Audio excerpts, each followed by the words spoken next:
All right, well, welcome back to another episode of Hard Hats and Heart with Sarah Bellini Ross. Happy to kick things off today, and really excited about our upcoming discussion with Eric Fishman from Aware 360. So, Sarah, did you want to do a quick intro of Eric, and then we'll jump right in? Sure. I had the joy of meeting Eric, I think it was 2 years ago when we were in Long Beach, California at the Future of EH&S. And since then, we keep running into each other, but we both share this big passion for human-centered design. So I thought he'd be a great guest to have on the episode today. And Eric, I'll let you tell the audience a little bit about yourself. Yeah, it was 2 years ago, wasn't it, in Long Beach? A whole lifetime ago, since I don't live in California anymore. I was able to drive down to that event and watch you speak there. Yeah, so thanks for having me. Yeah, obviously Eric Fishman. I work for a company called Aware 360. I'm the Chief Strategy Officer. Currently what that means is developing a go-to-market approach for our products, which is centered around lone worker safety in that segment.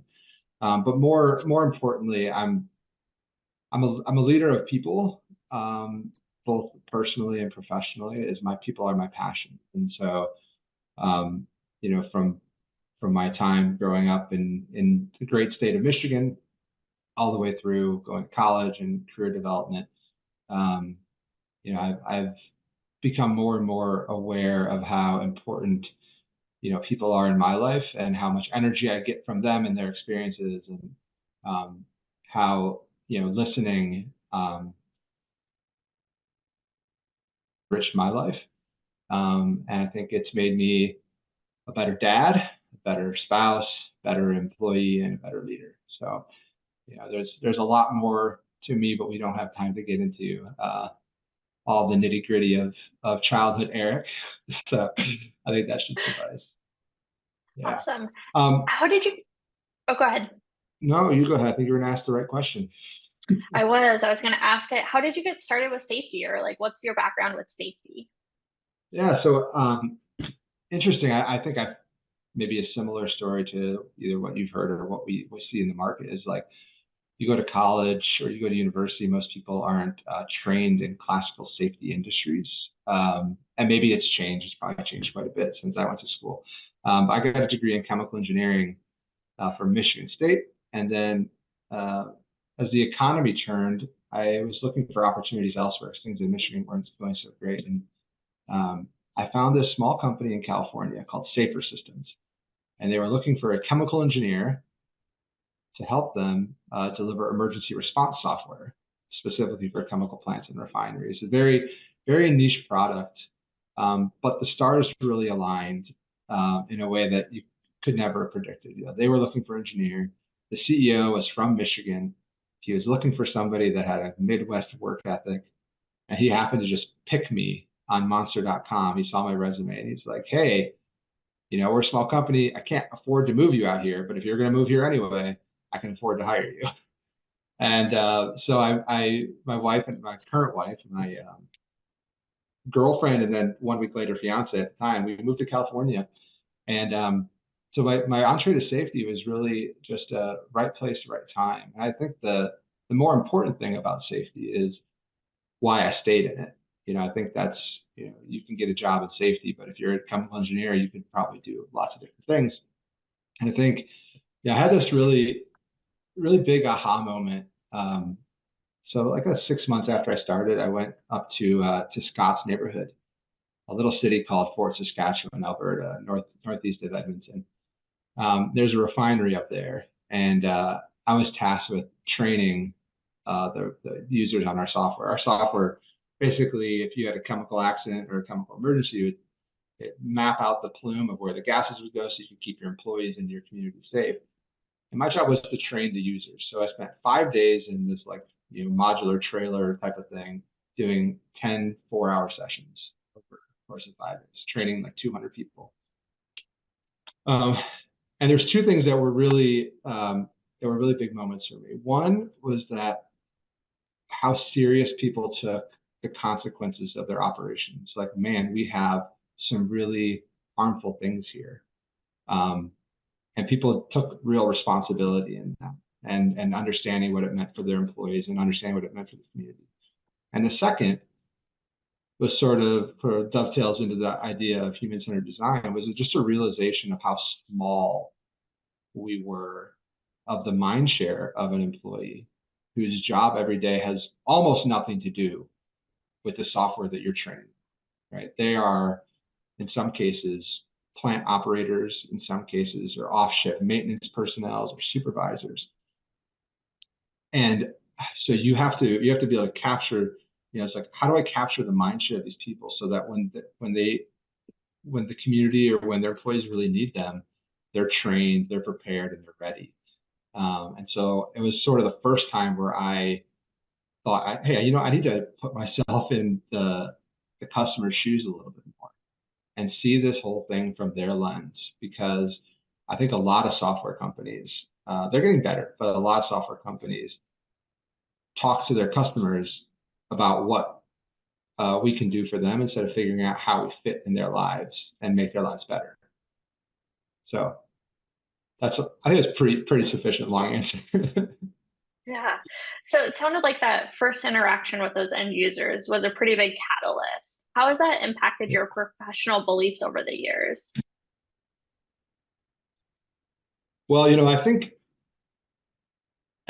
from a customer standpoint, I always have that voice in my head. So, at the time, I think my technical title was like technical system engineer or something, but it was really supporting the customer, delivering the implementations, and then moving on through my career into management and operational leadership, then being the president and CEO of the company, and then moving onward. I think it's always bringing that customer's voice into my head. Does this make the customer's life better? Is this something that they would benefit from? And so I really think that what it's helped me to do is to be a better steward of companies and their decisions and their investments. So like how am I evaluated on a daily basis? Is, are you growing the company? Well, I like to think that the only way to grow a company is for customers to pay for your services and pay to retain your services. And the way we do that is by delivering value. And the way I do that is by constantly making sure the customer's voice is brought into every conversation. And I think,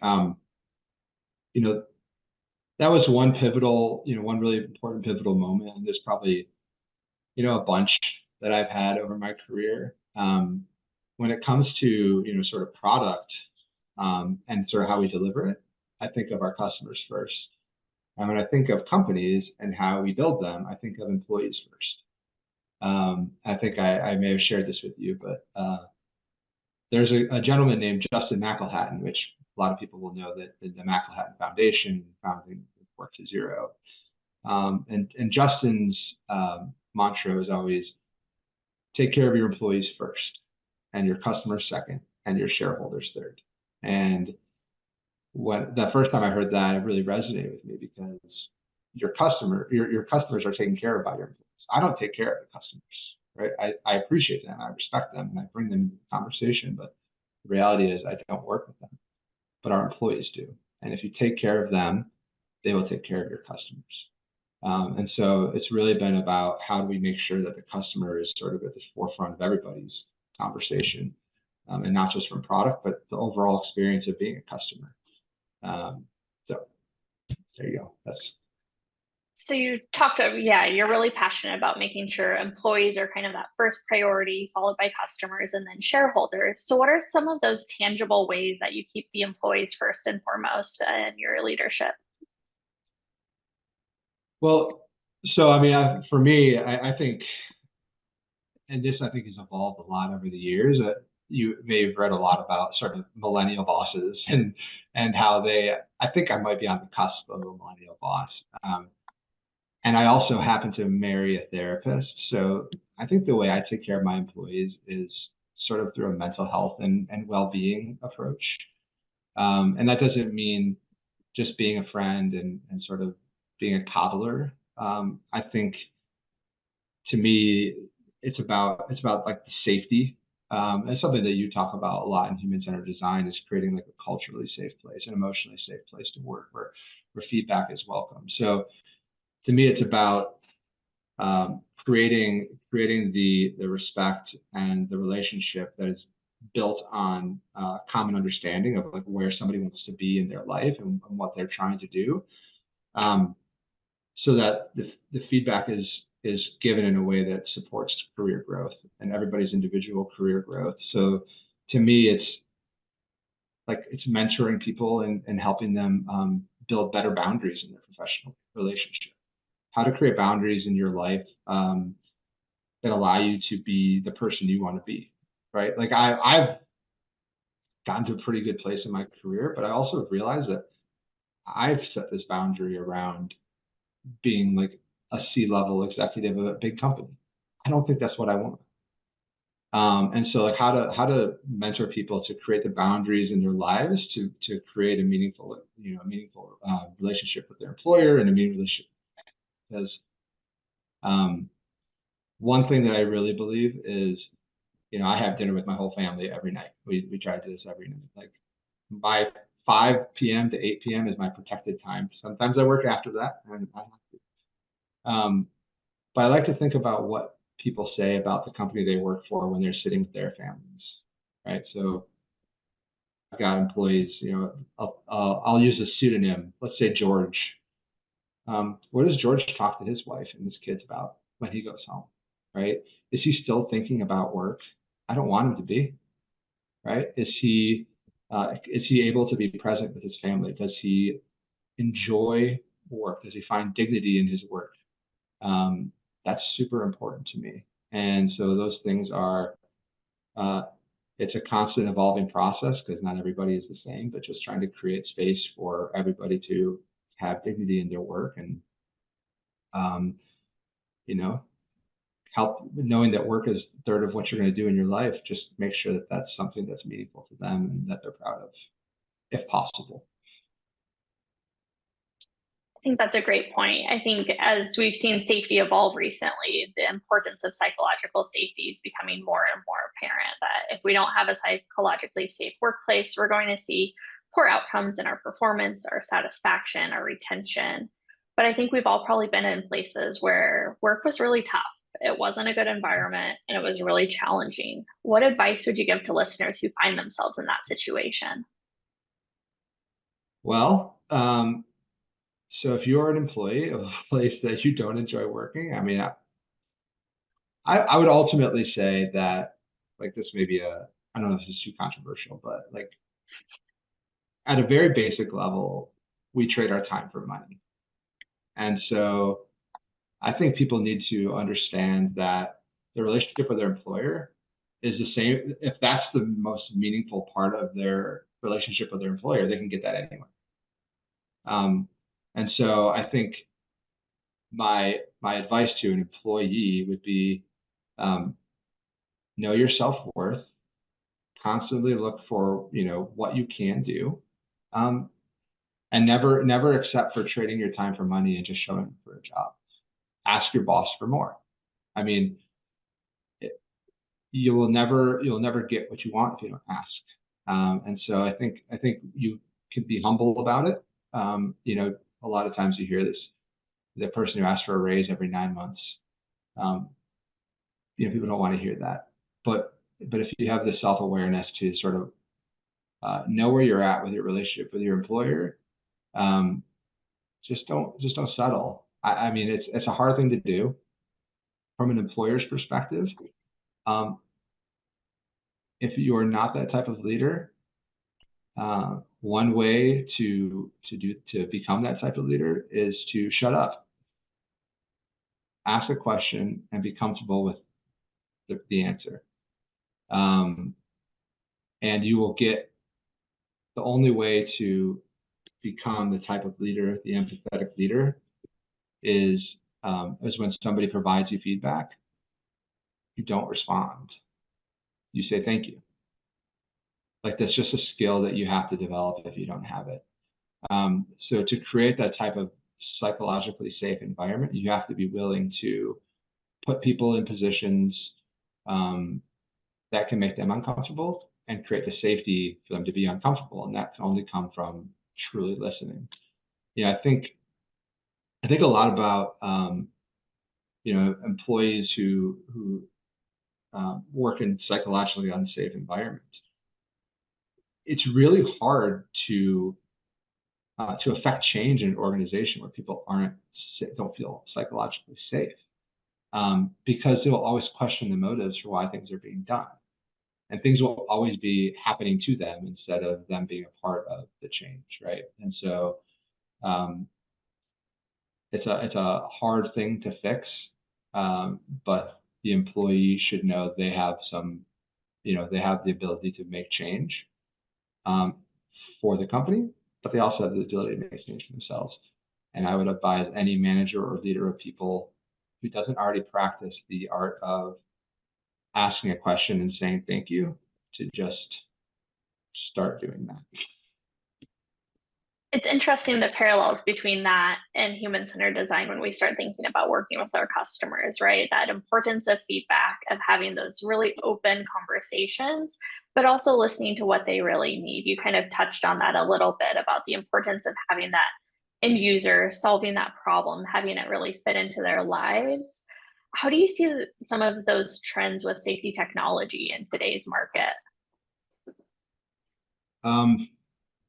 Yeah, good question. I mean, I have a lot of experience in different types of technology implementations, and I've spent, I think maybe the last 4 or 5 years I've spent in the wearable side of safety technology. And so one thing I think about constantly is sort of, in product management speak, we'd call it a persona mismatch, right?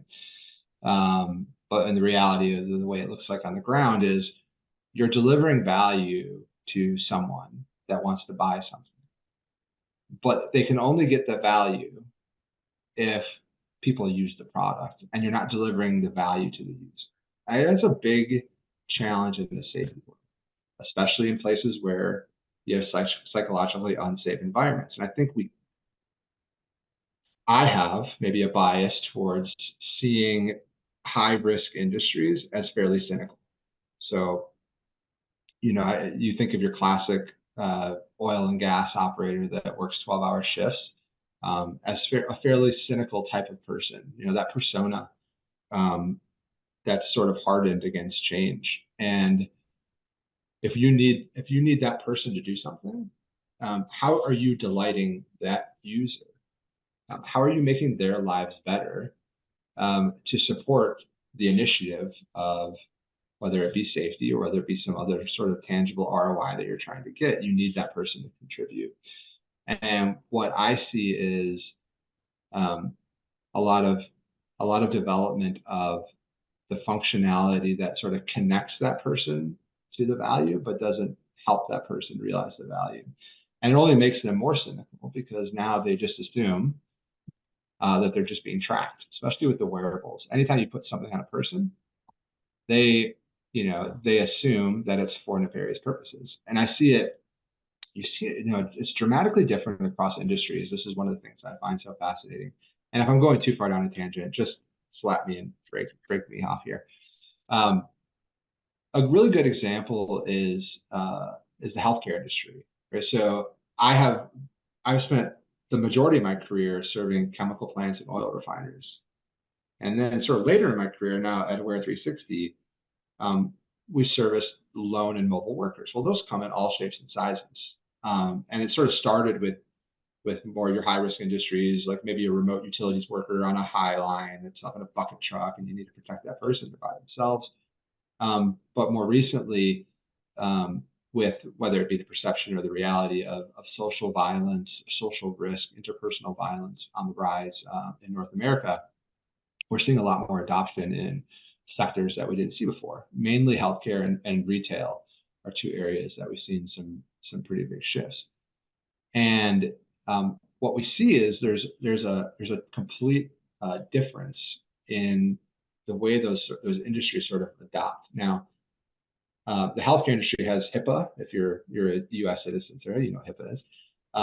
So there are some security issues there, but generally speaking, it's sort of a nascent market that's adopting these technologies where they don't have that built-in cynicism of, oh, here's another thing management is doing to me, right? It's really tangibly you're trying to keep me safe. And what happens is now the employee is now connected to the feeling that the employer cares about them, that their well-being is actually being looked after, and it's improving retention rates across that sector.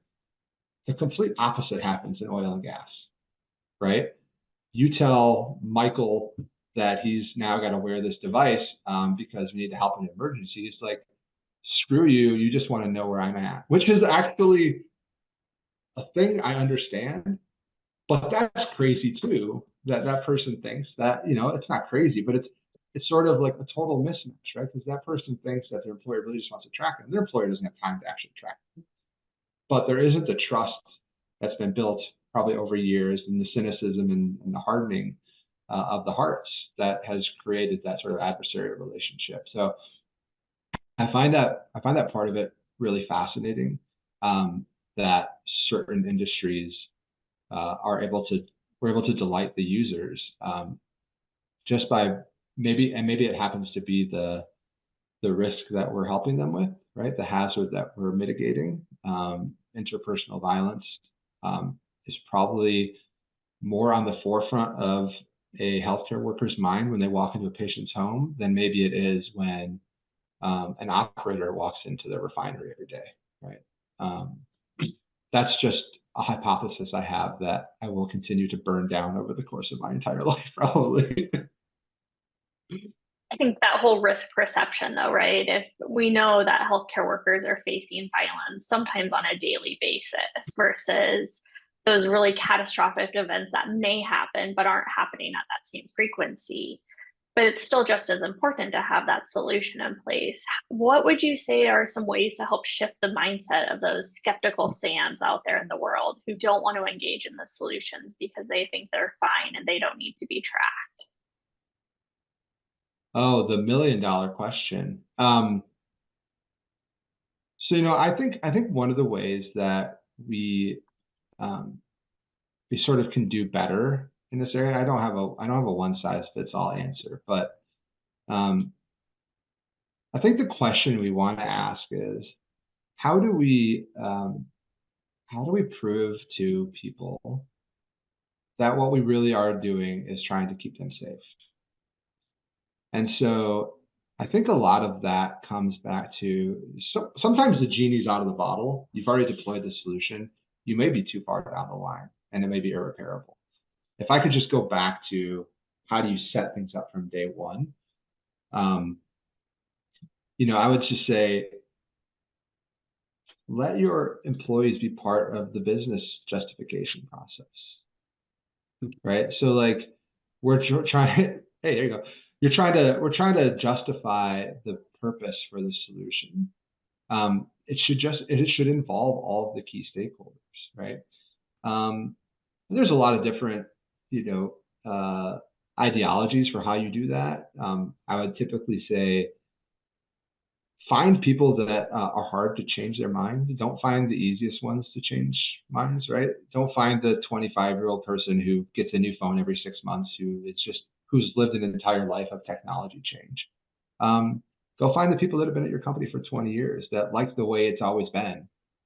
Because if you can change that person's mind, you can change anybody's mind. And let them be a part of the business justification, because ultimately creating sort of that network effect of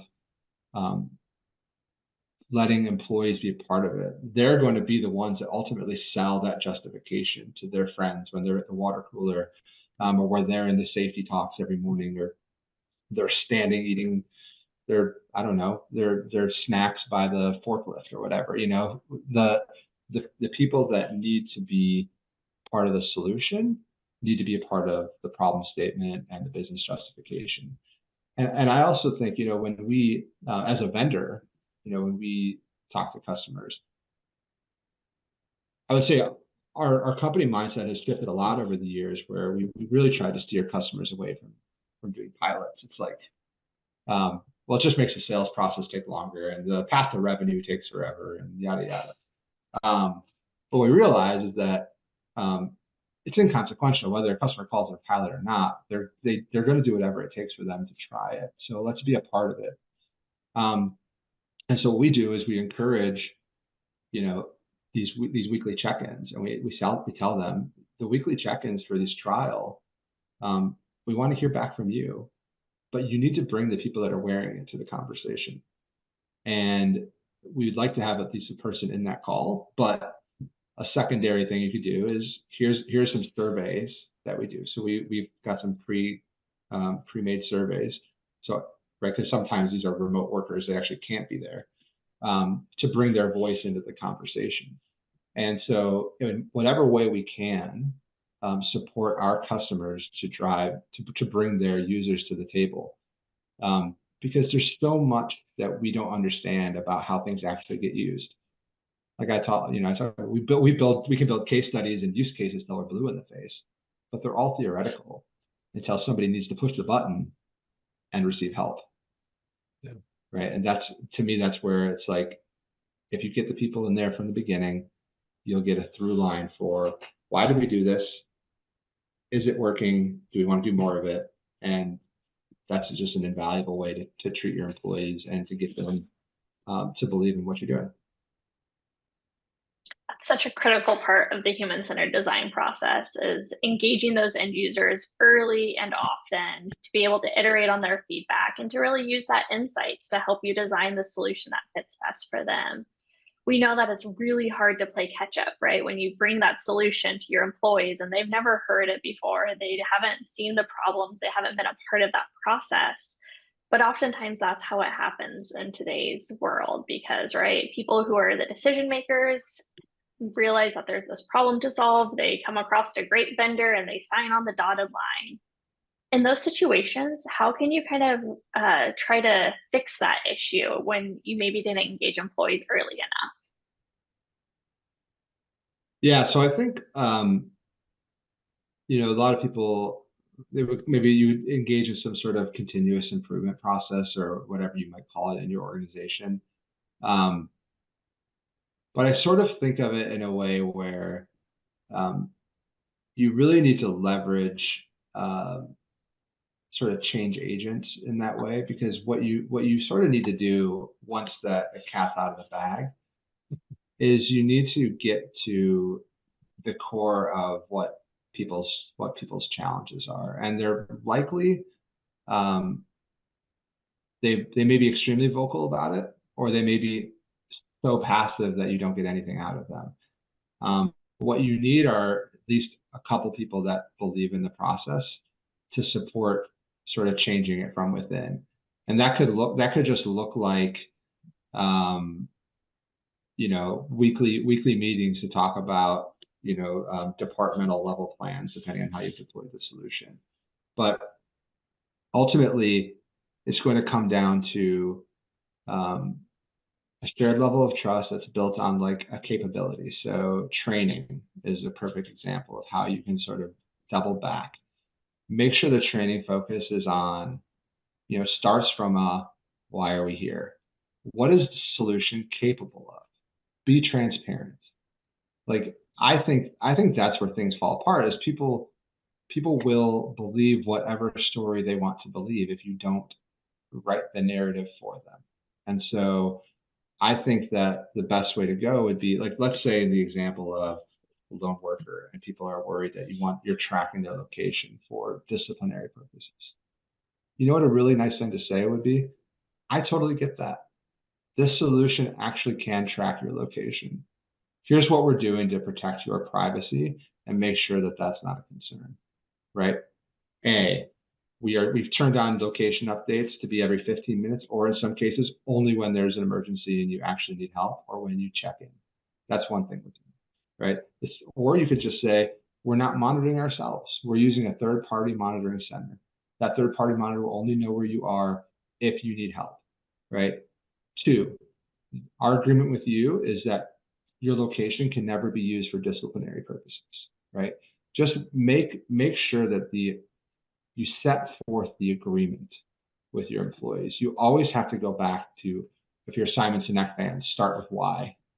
Go back to why we're doing it and just be honest, right? Because I think that's where people are going to say, well, yeah, of course you're telling me it's for safety, but I went on their website and they can tell me where I'm at any time of the day. You know where I'm at. And so I think it just comes back to just level set. Everybody wants to be treated like a stakeholder and an adult. Don't treat me like a child, right?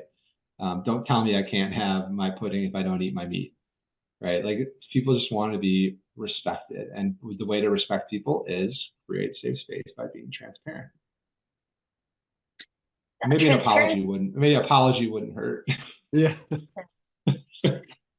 Transparency is absolutely critical, and in our evolving marketplace and like work sites where we have more and more like smart technology, like cell phones that can track our locations regardless, or sometimes our fleet vehicles are equipped with those things. How do we start to build some of that data guardrails and privacy practices within our organizations from a broad basis, not just an individual solution? Whoa, that's a great question. So, the hard part about location is, or about the communication environment we are in, is that we're always being tracked, and there's a generational difference. I hear a lot of people like my age or younger, they're like, yeah, of course I'm being tracked all the time. We just live with it. Like, no matter how many true crime documentaries you watch where people are arrested because they forgot to turn their cell phone off or whatever, and cell phones go ping and towers go pong.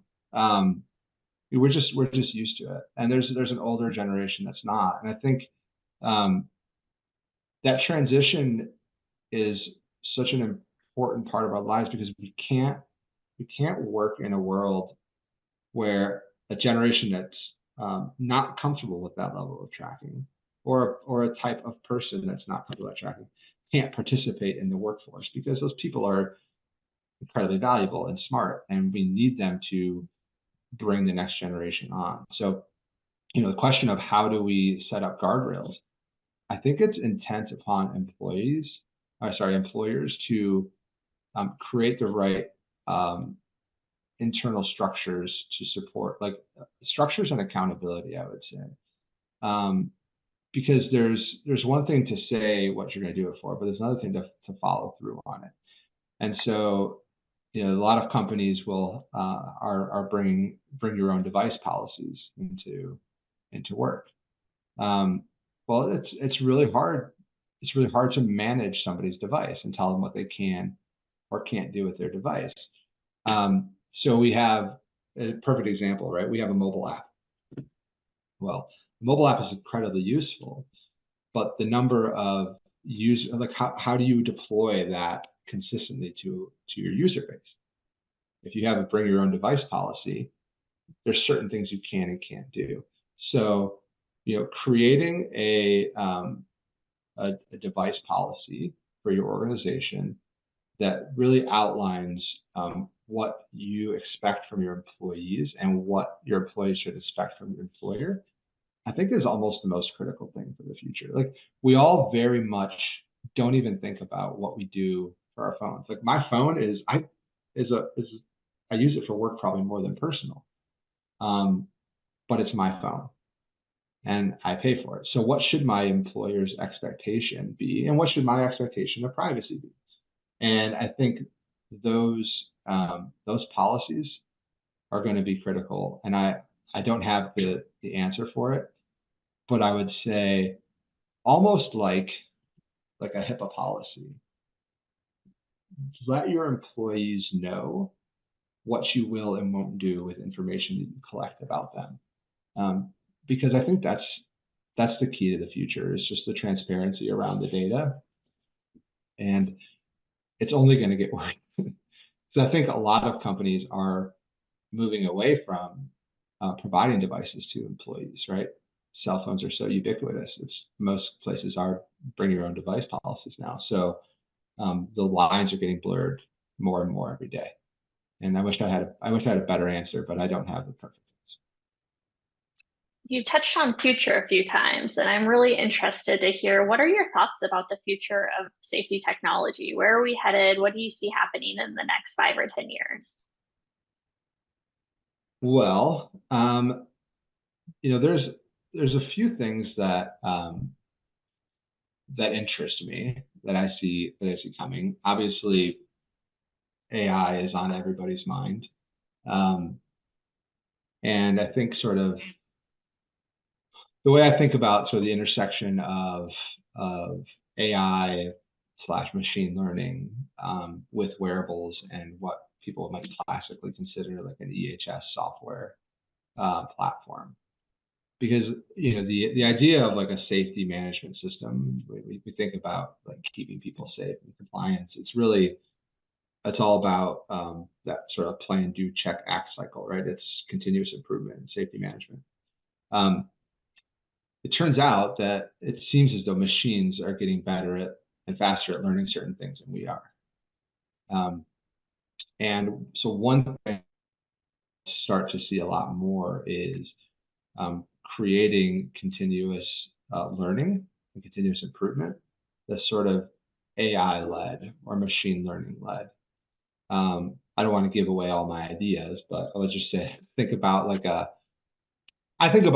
real time, like my Valhalla of safety is like you've got, in the more classic, like sort of maintenance safety workflow, you would say my asset performance management system is tied to my work order system, and that's creating a job, and that job has tasks associated with it that have risk associated with it. And every time somebody does one of those tasks, whether it's on that job or another, right, they're in the field, whether they have assisted lifting device, they have AR or VR, they're wearing a wearable that can tell if they fell, or a smart hard hat, whatever data is coming from the field that could be manually collected, is fed back. So the next time somebody does that job, they're inherently safer than the last person that did it.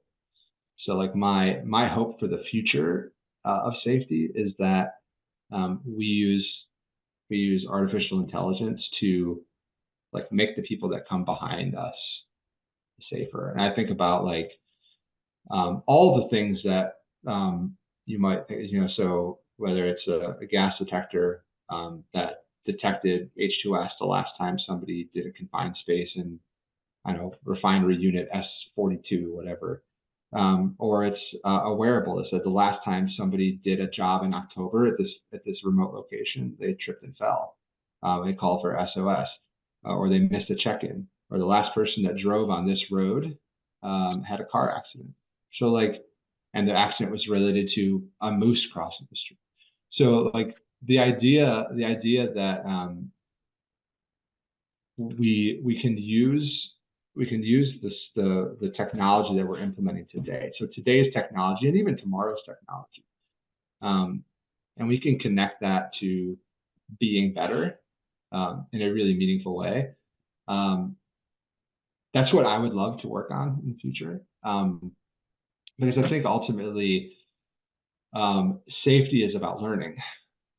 We come from I think most people that are really people that show up at ASSP or NSC and attend conferences, these are very much curious people that want to learn.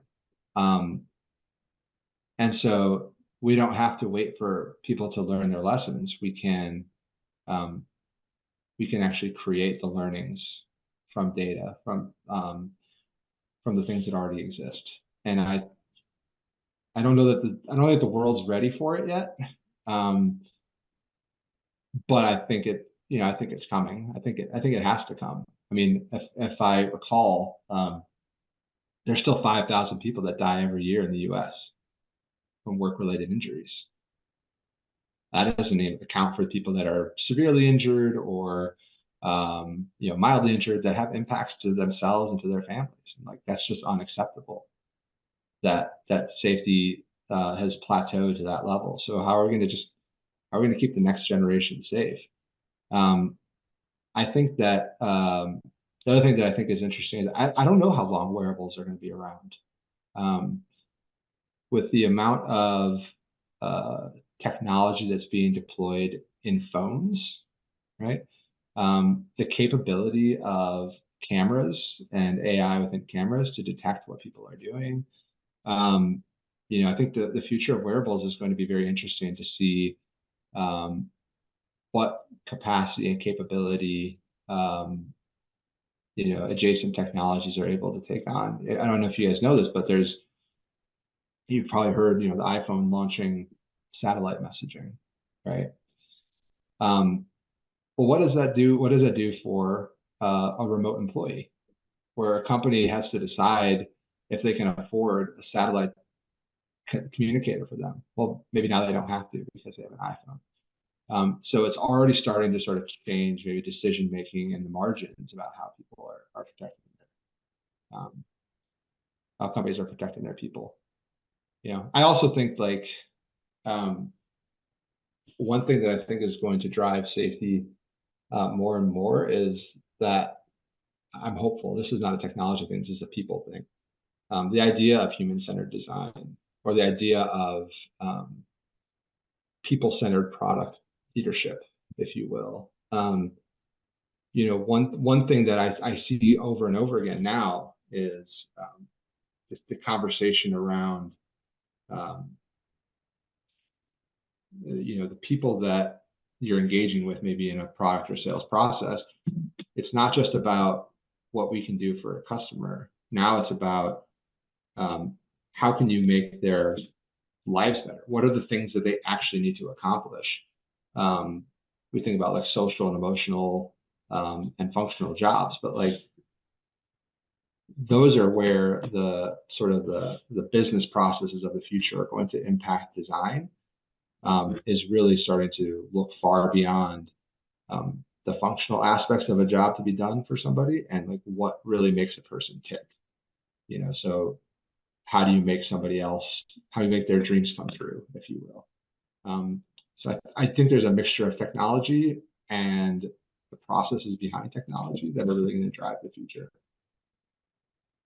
Yeah, I was going to say, I think anybody who's in the construction, oil and gas, chemical industry was probably smiling like I was when you were talking about the cynical personas, and how difficult it is to get adoption in that area. I remember I've been out of the technology space for a long time, but remember putting in swipe clocks, back in the day. So instead of filling out timesheets, employees could swipe into the shop and swipe out of the shop. And part of it was, hey, we have a evacuation report. If there's an emergency and we need to evacuate, we can be in the muster point and get a report on our phone and make sure everybody's accounted for. But getting that call that, hey, the clock's broken, it doesn't work, and going in and seeing sugar packs and those stir sticks from coffees all stuffed into the workers stuffing it into the swipe section, so the clock doesn't work anymore because of the big brother kind of thinking at the time. So my question, going back to early days, a lot of systems technology projects were top down.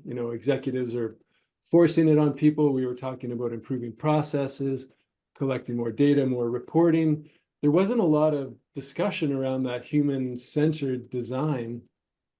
So reflecting back on how you kind of got started, but some advice for people, safety professionals today who might be trying to bring in technology and want to embrace this human-centered design, but don't necessarily, have the company's support or even understanding on what that means. How did you, in those early stages when probably nobody was talking about human-centered design, how did you kind of embrace that philosophy and then get buy-in from your organization and the customers that you were working with?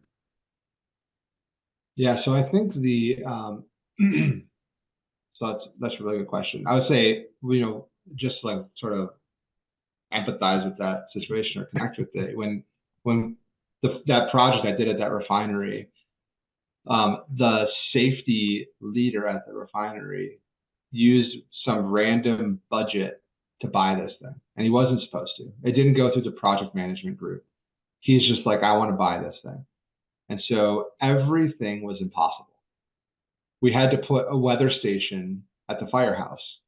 Well, the safety guy can't do it. So he's got to go talk to the projects group. The project group, it's not in our queue. We've got to do an entire engineering study. How is this thing going to go on the tower? Well, don't worry, the vendors all figured that out. If the vendor is not approved, how did you even buy this damn thing? And every single part of that project, but that's the way it used to be. It was just like, we'll do this thing and we'll figure the rest out later. So to go back to your question is how do you sort of affect that change to turn your organization that way?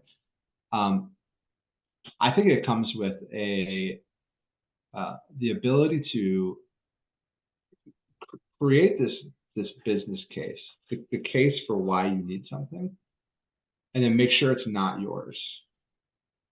I think that's sort of the key is a lot of times, and I think we do this as vendors too, right? We make things that we think people want.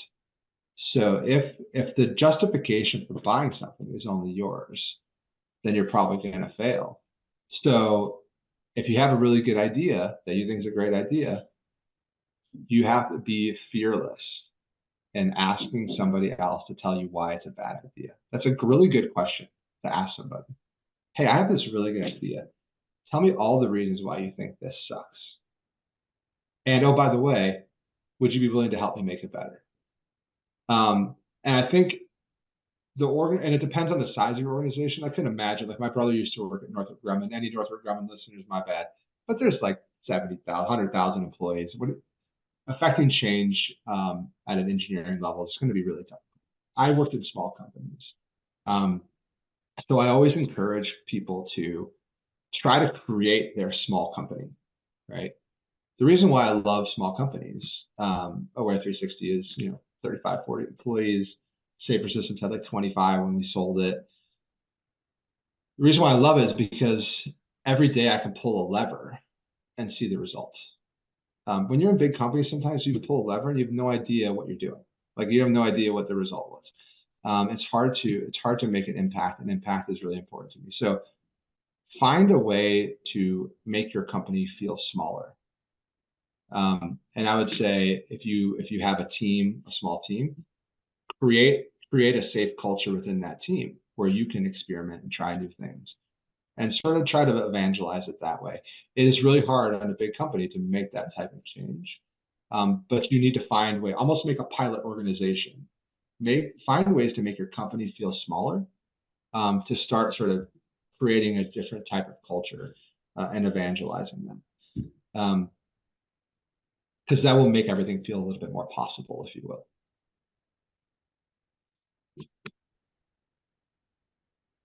Yeah, Great. I'll also say, one other thing I would say is always ask open-ended questions.